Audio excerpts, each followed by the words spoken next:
Hey everybody, this is JDGaming back today with a profile of my Banish Psychic Metalfoes deck. This takes the Psychics that I love oh so much and integrates the Metalfoes with them to create a very cool playstyle that takes advantage of the Banish Psychic element and lets you abuse Mithrilium to no end. So very excited about this. This was a deck that I really wanted to put together ever since I found out that the Metalfoes were Psychic monsters way back when they were announced in the OCG. I was like, this is probably the deck that's going to introduce me to pendulums, and indeed it was. So I'm very excited about that. As usual, I will be doing a step-by-step let's build of this deck, but if you don't want to see that, you can go ahead and click the emergency teleport annotation here, and then it'll take you to the end of the video where we do have an alphabetical profile, as you would expect, so that one's very quick. But then, if you see anything that you're puzzled about, have any questions on, then feel free to come back to this part of the video where we will go over all of those questions. So sit back, relax, and enjoy the show. So the first step of this deck is to put together the Metalfoes half. So we're going to play fairly standard 3 of all the vanilla Metalfoes. Main idea with this is set up a bunch of guys in your extra deck, make a big pendulum summon, and have a ton of resources for Synchro and Xyz, all while fetching your fusion spells and your combination. So fairly standard there. Cool thing to note is they are all psychic, so they do all interact with the Banish Psychic cards we're going to talk about in the latter half of this video. We're running 2 rare Metalfoes Bismugear. I know I really like 3 in all my deck profiles, but I wanted the space. You can't pendulum summon him, which is kind of lame, so that's mainly the reason why I didn't want to run the 3 of this. But something that you guys can play around with. I know a lot of people like 2, some people like 3. I usually like 3. I mean, the debate goes on, just can you fit the card or not? Too painful decision to support all these, because in this deck you want a Psychic in your grave to be able to activate all your effects. It's like the primer for everything. So too painful decision, very necessary. I mean, I could even make an argument for 3, because if you end up playing this, yarding any Psychic, like Steelin, let's say, you summon a Psychic monster, there's one, Hush Psychic Cleric lets you discard a card to banish the Psychic from your grave and set its effect up. So like, you could go and play 3 copies, just dump the extra painful decision if you happen to open double. Like, it's never a dead card. Definitely at 2, it is an extremely solid, consistent card. At 3, it's a bit iffy, might clog, but in this deck, you actually wouldn't mind all that much if you drew an extra one. It's better to draw 1 than none in this deck. But anyway, we are running just the 2. For our spells and traps, we're running 1 of each of the fusions. Full Foes is cool because you can interact with your opponent. Metalfoes Fusion is awesome because you can abuse it turn after turn, or really just multiple times in a turn. And then we're running the 1 combination, this thing just to Rhoda off any of our Metalfoes using our Archfiend Eccentrics. Reason I only run the combination and not counter in this deck is because with the Psychic half of the deck we're going to get to, there are a lot of suboptimal opening hands where like you just don't want to draw the Psychic half of the deck all the time. And so we're going to carefully tweak around some of the numbers to make sure we get the best ones possible. But like counter is one of those cards where like you will get a lot of advantage off of it, but you never want to open it in this deck because of how many other cards there are. Like, you don't have the Boombukus in this deck, you don't have, you know, all these extra things that you normally have as luxuries in like a consistent pure Metalfoes deck. And so you really want to cut down on dead draws, and that's why I decided not to play the counter. But in terms of like how counter works, definitely it's powerful enough, you could feel free to run it. I just didn't feel confident running into a card that I just never wanted to draw. Eccentric's also useful, not only for rotoing off of combination, but you can go fuse with it for Mithrilium. You can go and kill your opponent's Solemns. Very useful card all around. Definitely want 3 over any MST first, because you want to make sure you can fuse with her. She's just much more versatile. And then our last pendulum monster is Kirin. This is just self-explanatory. I don't have room for Boombuku. I needed to cut some just for the space to play around with a new deck type. But Kirin's still good enough. You want to run the 1 if you can. For fusions, we run the 1 Alcahest, the 1 Adamante, and the 1 Orichalc, which is fairly standard for Metalfoes. No Crimsonite, because he just eats up too many of your resources. And this may come as a shock to some people, but only 2 Mithrilium in this deck, because you already have her effect and recycle the other one, but in this deck, even if you get striked, it's not like her special summon was negated from the start, because it's a fusion monster. You can't respond to a fusion spell like that. So you're always able to revive Mithrilium from the graveyard using your Psychic monsters, and as we'll get to, there are many ways to recur this thing. Now it's time for the Banish Psychic portion of the strategy. We are starting off with 3 copies of the Searcher, Serene Psychic Witch. For those not familiar with her, I guess you haven't seen my channel all that much, but basically what she does is when this card is destroyed and sent to the graveyard, you can banish one psychic monster with 2,000 or less attack from your deck, which is literally anything besides Volflame and Overdrive Teleporter, so pretty much anything in the deck. And then during the next standby phase of the turn, immediately after this was sent to the graveyard, you can special summon the monster that you banished. So it lets you toolbox whatever you'd like. It's interesting because if you go and get this kill during your opponent's turn as just like a defensive floater, you get to play any of your key cards right onto your board during your turn to make a big play. But if you kill it with a Metalfoe, you can set up something like Ghost Ogre and Snow Rabbit and then have that as a defense against your opponent's turn. So lots of accessibility with all of your key monsters here. Definitely want to run 3 of her because she's actually one of the cards you'd want to see in your opening hand. For some extra toolbox cards, we have 1 Esper Girl, 2 Psychic Jumper, and 2 Ghost Ogre and Snow Rabbit.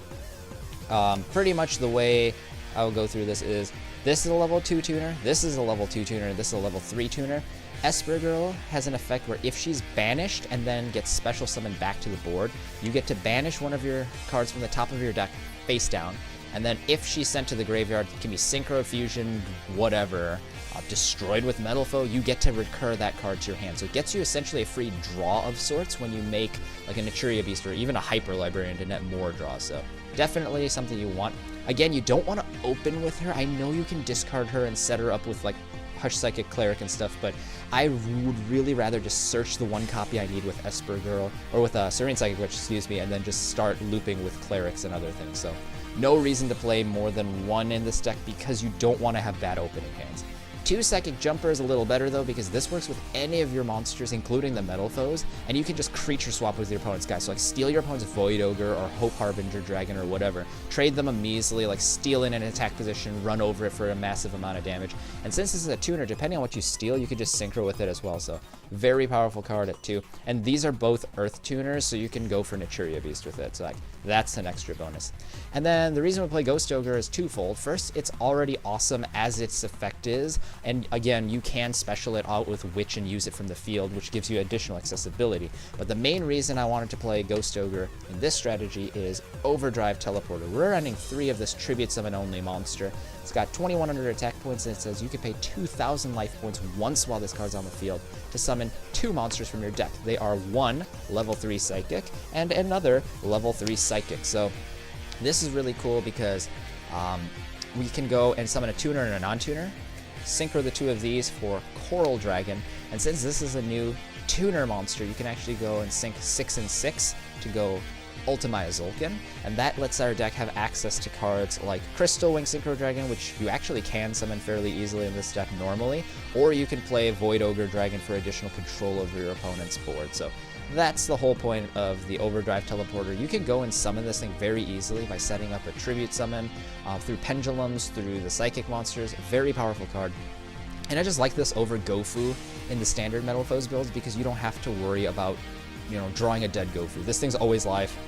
Just Tribute Summon this guy, and he's ready to go. In this deck in particular, it's additionally powerful because whereas normally you would have to bring out a tuner and a non-tuner to be able to trigger this guy's effect, you can actually just run multiple copies of this now. So what this is this card is Hush Psychic Cleric. It's got 0 attack, 2,100 defense, so cool thing is he switches to defense if he's summoned, which is very nice to make use of that big stat. But the thing here is you can discard any card from your hand, target a Psychic in your grave, banish it, and when this thing goes to the graveyard, you get to go and special summon the monster you banished back. So that means you can go banish Esper Girl, kill this thing, fuse it, or synchro it. No matter what happens, you get to bring back the Esper Girl. No missing timing. And then the Esper Girl will get you a free card. So the cool thing is every copy of Cleric you have can loop a monster. It can either reuse your Esper Girl, or if you have multiple Clerics that you bring off of the Overdrive Teleporter, you can just keep looping the 2 of these so that you never run out of non-tuner monsters. So very, very powerful effect. The thing is, though, there's no restriction on the type of monster you can bring out. So as long as it's a Psychic, I mean, you could bring back Ghost Ogre as a tuner, you could bring back Jumper for its effect, you could bring back Witch to set up more plays. Heck, you can even feel free to bring back Metalfoes Mithrilium with it, and then, you know, she'll float again or have all her abilities. So definitely an extremely powerful card. You want to run 2 of this. So Just to recap, in case the numbers got a bit confusing, it's 3 Witches, 2 Psychic Jumper, 1 Esper Girl, double Ghost Ogre, because if you draw 1, you still want to have 1 for the Teleporter, double Cleric for that same reason, and triple Overdrive Teleporter because you want to be able to draw into this thing in your opening hand, set up a Pendulum Summon to bring this guy out by Tribute, and then you can get a free Zolkin off of that. So that's why that is there. And then the last 2 Psychic monsters are Silent Psychic Wizard and Creebon. So these are some tech slots. Silent Psychic Wizard has the same effect as Cleric, but you don't have to discard. So normal him, banish a tuner from your grave or whatever you want, any Psychic monster, no cap on stats, and then when this thing hits the graveyard anyway, you get to bring that monster back. So the cool thing is this also lets you bring back Mithrilium, and again, Mithrilium floats every single time she hits the graveyard, so that lets you get even more Metalfoes out, continue fusing, continue synchroing, gives you a lot of free resources in the game, so that's why you want him.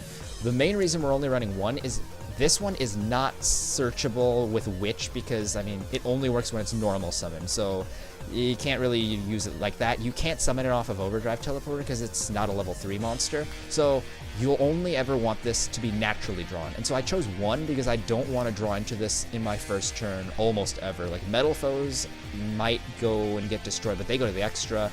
It's not a guarantee I'll be able to set up something in my graveyard until turn 2, and that's why I just played the 1. You'll deck thin a lot with Metalfoes, and eventually you'll get to this thing. Get a free 19 beater with free Mithrilium float, which is pretty nice. So that's why that one is in there. The Cleric, again, is in there mainly because since you're able to loop between the 2 and summon potentially both off of your Overdrive Teleporter, there's actually a case for 2. Don't want to draw into a dead wizard. Creebons is in here as a last tech monster. This is an easily playable slot, but I like the fact that it has the defensive effect, so you can safely summon this turn 1 and just block attacks. Or it is a dark level 2 tuner, so this lets you go and turn your Overdrive Teleporter, or like even a Mithrilium. You can sync the 2 of these for a Void Ogre Dragon, get a float off of Mithrilium, and then continue off of Silent Psychic Wizard, bring back the Mithrilium. So like, just lots of really fun looping combos in this deck you could do. Creebons just gives you more access to Void Ogre in case you don't want to go and Zolkin for it. So that's the purpose of that. And then our last 2 cards are spells. Just to make sure our plays are even more powerful, we run 1 Teleport and 1 Soul Charge. So this, of course, toolboxes any Psychic monster, summons it straight to the board as long as it's level 3 or lower. So any tuner monster, any Cleric, Witch, whatever you want. In this deck, it's really useful because you can use it as tribute fodder. You can pop it and gain an effect off of Metalfoes. Like, very powerful card. Definitely wish this thing were still back at 3, but alas, it's not. I mean, I don't know. I mean, I love Teleport. You guys know. I'll play this card forever, very much. And then we got Soul Charge. This thing is really good in a synchro-based strategy like this because when you have all of the tuners and you have monsters like Hush Psychic Cleric that can loop forever, like just bringing back 2 of these with 3 tuner monsters means like you'll never run out of non-tuner monsters between these guys. And you can float monsters like Mithrilium, which also float when you tune them with your tuners. Like, it's insane. You get a lot more value than the, you know, up to 5 monsters you would summon with this card. So it looks deceptive, like, oh, you lose 1,000 life, maybe you pay like 2k or something and bring out just a handful of monsters. Like, you will get a lot more out of the Soul Charge than most other decks because your monsters all float into more monsters. And then when you consider the fact that this deck's able to put together annoying boards like Zolkin, it's able to go into Churia Beast, like Soul Charge lets you put game-winning boards together, and so it's definitely worth the slot. If it were at 3, I probably would still only run 1 or 2 just because you don't want to open with it. It's really only useful when your graveyard's loaded. But again, since it's only at 1 anyway, just run the 1 copy. It's definitely worth the effort. And so let's see, our extra deck will then have for 5s, Naturia Beast and Librarian. Again, this works with any of your Earth Psychics, so it's very easy to summon. Block your opponent's entire strategy off. Phenomenal card. Definitely love this thing. We'll put him right here. And then we got the Hyper Librarian, because when you have all your tuners and non-tuners looping for free synchro summons, this card nets you just stupid amounts of advantage, and it makes sure that you have the cards that you need to discard for the Cleric to set up that effect. So definitely want the 1 Librarian. For 6, on top of the Coral Dragon we have the 1 Blackwing Nothung, the Starlight. I wanted a non-tuner to be able to continue synchro climbing, and this was the best one because I used to play a Psychic one, like Psychic Nightmare and HTS Psychic Myth are okay, but like you have Mithrilium as your level 6 Psychic. You can loop this and bring this back, so realistically, there's no prerequisite that this card be a level 6 Psychic tuner. So I just went for Nothung, generically powerful, just 32 on a blank board, kills things like Leo. Very powerful card overall, so I personally recommend this guy. At 7, we're playing Meteor Burst to stop Gore, stop Burning Abyss, and then just, I mean, you can do weird synchro plays by bringing back your pendulum scales, so there's that. And then at 8, our one generic is Omega. You're actually, believe it or not, able to summon your Crystal Wing fairly easily, because using clerics that loop an Esper Girl with it, like, it's very easy to climb up, like, from 5 up to 3 more, or you can go like 3, 3, and 2, and you can go for this thing. So very easy, despite the fact that it needs the synchro non-tuner monster, because you just use like no thung and you get this thing. So very powerful card. Definitely recommend, even without the what was it called? Without the Zolkin. Void Ogre, again, we're mentioning just because the Krebons is in here so that you can summon this thing even without Zolkin. So Zolkin's just a free way of summoning everything, if you will. And then the last card is Trishula, because any deck that can make this level 9 powerhouse is going to cause tons of problems for the opponent. Definitely think it's worth running because, I mean, with all your floating effects, your monsters are free. You can pendulum the board that you need to be able to summon this, just devastate your opponent's resources. Definitely a worthwhile card at 1. If you watched the video in its entirety, thanks. Hopefully you guys enjoyed this profile as much as I did putting the deck together. Without further ado, let's do the alphabetical profile. So we play 3 of all of the vanilla Metalfoes, which is fairly standard, and we're running 2 Bismugear, which in many ways is standard, but it's something I don't normally do for Metalfoes. We play 3 Archfiend Eccentric, 1 Kirin, 1 Esper Girl, double Ghost Ogre, double Hush Psychic Cleric, 1 Krebons, triple Overdrive Teleporter, double Psychic Jumper, triple Serene Psychic Witch, 1 Silent Psychic Wizard, and then for spells we do 1 Teleport, 1 Full Metalfoes, and Metalfoes Fusion. We have double Painful Decision, 1 Soul Charge, and our lone trap is Metalfoes Combination for a 40-card main deck. Our extra deck contains Naturia Beast and Hyper Librarian at level 5, Nothung and Coral Dragon at 6, the Meteor Burst Dragon is 7. For 8s, we have the Psyframe Lord Omega because he's Psychic, along with the 2 monsters that we bring off of the Zolkin. The Trishula is at 9, Zolkin himself, and then we have Full Metalfoes Alkahest, we have Adamante, double Mithrilium, not 3, and then we have Orichalc. So if you want, you can feel free to like incorporate Xyz in here or something, but with a lot of the tuners that you get in here, and the interactions that you have with the Psychic monsters, with Mithrilium and such, I feel like Synchros was the best way to go with this. So hopefully this guys gives you some room for you guys to modify things to your tastes, and then if you do, let me know down below how that worked out for you. If you want, you can check out the description box for more deck profiles that I have on my channel, all very different.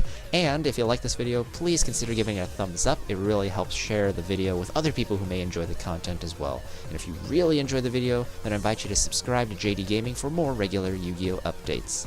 Thanks guys, this is JDGaming, hope you guys enjoyed, and I'll see you guys next time.